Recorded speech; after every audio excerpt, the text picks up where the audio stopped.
السلام علیکم ورحمۃ اللہ وبرکاتہ۔ دوستو، آج کی ویڈیو شروع کرنے سے پہلے تین اہم خبریں ہیں، لیکن ان تین خبروں سے بھی پہلے ایک چھوٹی سی ویڈیو میں آپ کو دکھانا چاہتا ہوں۔ مجھے امید ہے کہ وہ ویڈیو آپ کو پسند آئے گی۔ وہ ویڈیو میرے ایک عرب دوست نے بھیجی ہے۔ میں آپ کو بنا تبصرے کے، بنا اس پہ کوئی ریمارکس اپنے دیے، آپ کو دکھانا چاہتا ہوں۔ دیکھیے ذرا۔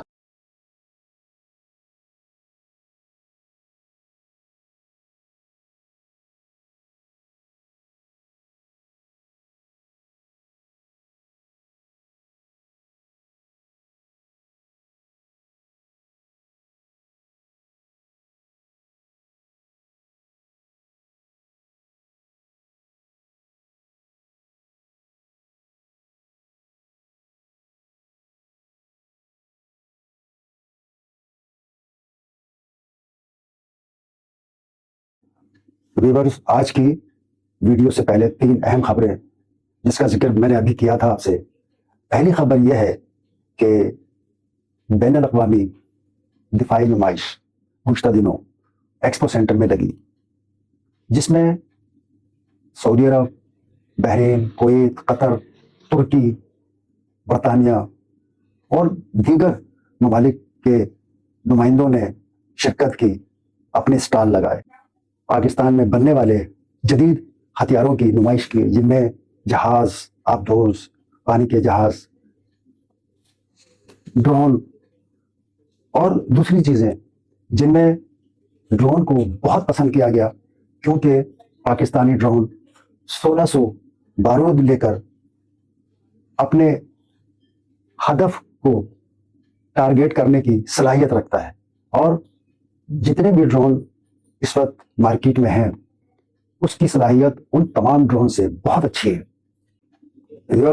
دوسری خبر یہ ہے کہ سعودی ولی عہد محمد بن سلمان نے اعلان کیا ہے کہ وہ جون 2025 میں 66 ممالک سے 1000 عمرہ زائرین کا خرچہ اپنی جیب سے برداشت کریں گے۔ سعودی ولی عہد محمد بن سلمان کی اس خبر کو تمام اسلامی ممالک میں بڑی قدر کی نگاہ سے دیکھا جا رہا ہے۔ مساجد میں ان کے لیے دعائیں ہو رہی ہیں، کیونکہ ہمارے یہاں بہت سے لوگ ایسے ہیں جن کے دل میں عمرے کی خواہش ہے، لیکن وسائل نہیں ہیں۔ وہ جانا چاہتے ہیں لیکن جا نہیں سکتے۔ شاید اللہ تعالیٰ ان کی سن لے اور ان کا نمبر آ جائے اور وہ عمرے پر چلے جائیں۔ اللہ تعالیٰ محمد بن سلمان کو اور توفیق دے کہ وہ اگلے سال یا اس سے اگلے سال اس تعداد کو بڑھاتے رہیں، تاکہ زیادہ سے زیادہ لوگ اللہ تعالیٰ کے گھر جا کر عمرے کی ادائیگی کر سکیں۔ ویورز، تیسری خبر یہ ہے کہ یونائٹڈ کنگ کے مالک حسین بھائی نے مجھے ٹیلی فونک انٹرویو میں بتایا کہ وہ عمرے پہ جانے والوں، حج پر جانے والوں اور ایران، عراق، شام کی زیارتوں پر جانے والوں کے لیے اسپیشل لنکوں اور ڈشز متعارف کرا رہے ہیں۔ یعنی اب آپ اگر عمرے پر جانا چاہتے ہیں، حج پر جانا چاہتے ہیں، آپ زیارتوں پر جانا چاہتے ہیں، تو آپ کو یہ فکر کرنے کی ضرورت نہیں ہے کہ ہم وہاں کیا کھائیں گے یا ہمیں اچھی غذا کیسے ملے گی۔ آپ یہاں سے لے کر جائیے۔ وہ جس طرح آپ نے دیکھا ہوگا کہ یہاں ڈبہ پیک بریانی ملتی ہے، حلیم ملتا ہے، نہاری ملتی ہے، پائے ملتے ہیں، اسی طرح وہ آپ کو بالکل حفظان صحت کے اصولوں کے مطابق آپ کو تیار کر کے دیں گے، جسے کئی ماہ تک رکھا جا سکتا ہے، اور ان کی تازگی ویسے ہی برقرار رہے گی۔ ان کی طاقت، ان کی جو بھی اس کے اندر چیزیں ہوتی ہیں، وہ ویسے کی ویسی تازہ رہیں گی، اور آپ کو وہاں جب کھائیں گے تو اس میں ذائقہ بھی ملے گا، آپ کو مزہ بھی آئے گا، اور پھر آپ کے بجٹ کے مطابق۔ ویورز، آج کی ویڈیو کا موضوع ہے دلہن۔ آج کل شادیوں کا سلسلہ شروع ہے۔ شادی ہالوں کی بکنگ مہینوں کیا سال بھر پہلے ہو جاتی ہے۔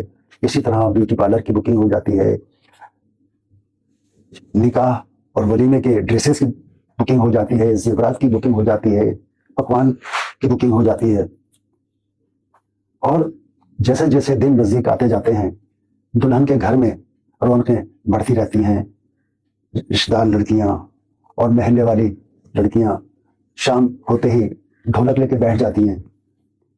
بہت اچھا لگتا ہے. دلہن کے لیے سسرال نیا گھر، نئی فیملی اور نئے لوگ ہوتے ہیں. باپ کی جگہ سسر آ جاتا ہے، ماں کی جگہ ساس آ جاتی ہے، بہن کی جگہ نند آ جاتی ہے، بھائی کی جگہ دیور یا جیٹھ آ جاتا ہے.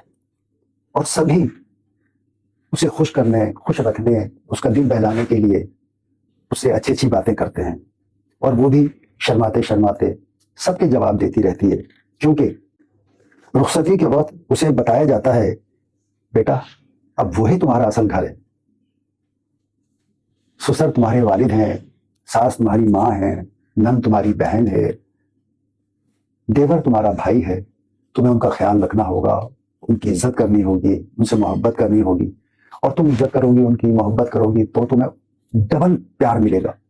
دیکھو ہر لڑکی جب اپنے سسرال جاتی ہے اسے شوہر کی محبت بھی ملتی ہے، سسرال والوں کی بھی محبت ملتی ہے، لیکن اس کے باوجود اسے باپ کا گھر یاد آتا ہے. یہ بات صحیح ہے، سچ ہے یہ، لیکن اصل گھر آپ کا وہی ہے. اور وہاں آپ کو اپنی اہمیت اپنے اخلاق سے، اپنے خلوص سے، اپنے کام سے منوانی ہوگی، کیونکہ اب سب کچھ آپ کے اختیار میں ہے، کسی اور کے اختیار میں نہیں ہے.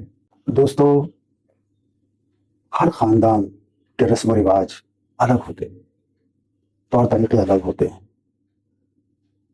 لیکن جب دلہن آتی ہے اس کے لیے وہ طور طریقے، وہ رسم و رواج یقیناً نئے ہوتے ہیں، اجنبی ہوتے ہیں، لیکن ان تمام کو اسے اپنانا پڑتا ہے. آج کل تو نیا دور ہے، ہر چیز بازار میں آپ کو پیکنگ میں مل جاتی ہے.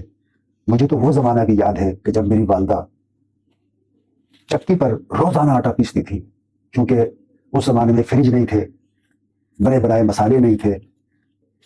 صبح کا ناشتہ صبح بنتا تھا، دوپہر کا کھانا دوپہر کو بنتا تھا، رات کا کھانا رات کو بنتا تھا. اس لیے کہ اگر آپ دوپہر کا کھانا بنا کے رکھ بھی دیں تو شام کو خراب ہو جائے گا، کیونکہ فریج نہیں تھے اس زمانے میں.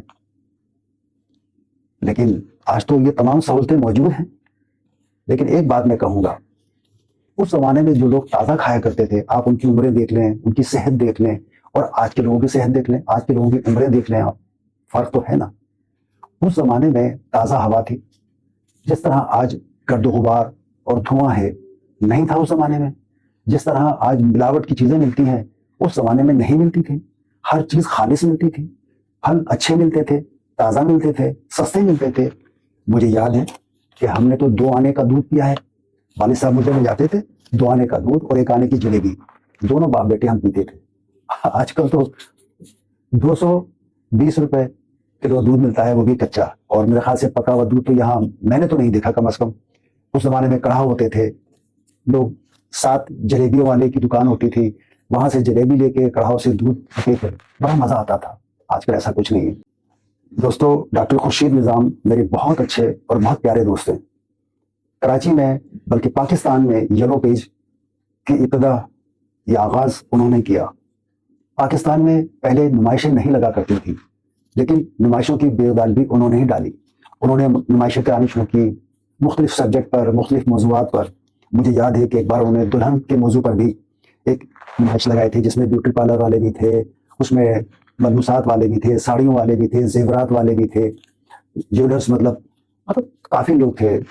میں نے ان سے پوچھا ڈاکٹر خورشید نظام صاحب آج کل آپ جو دلہن والے نمائشیں کیوں نہیں لگاتے؟ تو کہنے لگے بھائی کیا لگائیں، ہر چیز تو بازار میں مل جاتی ہے، اخبارات میں اشتہار آ جاتے ہیں، ٹی وی پہ اشتہار چل رہے ہوتے ہیں، اور ٹی وی بھی نہ دیکھو آپ، اخبار بھی نہ پڑھو، واٹس ایپ پہ ہر چیز آ جاتی ہے.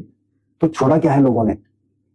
بہرحال تجویز اچھی ہے، اور ہم ارادہ بھی کر رہے ہیں کہ ہم دلہن پر ایک بہت اچھی نمائش لگائیں، جس میں بیوٹی پارلر والے ہوں، جس میں ملبوسات والے ہوں، ساڑیوں والے ہوں، میک اپ والے ہوں، اور دوسرے جو تمام لوازمات. کیونکہ جب کسی کی شادی ہوتی ہے تو ایک سبجیکٹ نہیں ہوتا، بے شمار سبجیکٹ ہوتے ہیں.